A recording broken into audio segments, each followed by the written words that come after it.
ቤተሰቦች ቀጣይ የሚቀርበው ግጥም ለውዷ ሀቢባ መታሰቢያ የሚሆን ግጥም ነው። እንግዲህ ሀቢባን ስለ ሀቢባ ጥንካሬ፣ ስለ ሀቢባ ብርታት፣ ስለ ሀቢባ ደግነትና መልካምነት ሙሉ በሙሉ መግለጽ ባይችልም ግን በዘንድሮ ዓመት ከተገጠሙ ግጥሞች መካከል ለሰው መታሰቢያነት አንደኛ ደረጃ የሚይዝ ግጥም ነው። ላይዋ ላይ ደርባ የደግነት ካባ ላጣ ለቸገረው ሆዷ የሚባባ አባብላ የምታብስ የሚስኪንን እንባ ባለደግ ልቧ ቆንጆዋ ሀቢባ የእሷን ስብዕና መግለጹ በግጥም ካላት ክብር አንጻር ምንም ባይመጥንም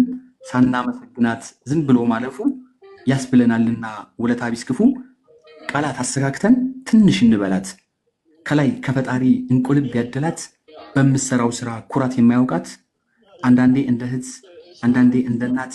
ሁና እየቀረበች ለብዙዎች ችግር ሰርክ የምትፈጥር ይህ ምክንያት ድንቅ ሴት ናት እሷ ሁሉ የሚወዳት ብዙዎች ሲያውሉት ከፊሉ ለስድብ ከፊል ለጭፈራ እሷ ግን በመምረጥ ቅን መልካሙን ስራ ደከመኝ ሰለቸኝ ሳትል ለአንድ ቀን ለታመመ ደራሽ አጉራሽ የወደቀን በተለይ ለማዳም ቅመም በተለይ ለነማዳም ቅመም በቁስላቸው ቁስላ አብራ በመታመም ፍቱን መድኃኒት ናት ዶክተር ናት ወጌሻ ሳቋ ጨዋታዋ ብቻውን የሚሆን ህመም ማስታገሻ ፈጣሪ ያቆያት በሰላም በጤና እስከ መጨረሻ እስከ ቤተሰቧ ክፉ ሳያገኛት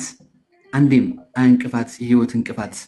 ትካዜና ሐዘን ከዙሪያሽ ርቆ በደስታ በድሎት ሳሎን ጓዳሽ ድምቆ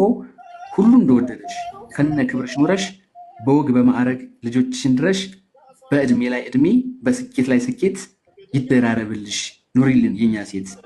ቲክቶክ ላይ ቢኖርም እንክርዳድ ገለባ ጣፋጭ ፍሬ እንዳለ አሳይታናለች በተግባር ሀቢባ። በጣም እናመሰግናለን ቤተሰቦች።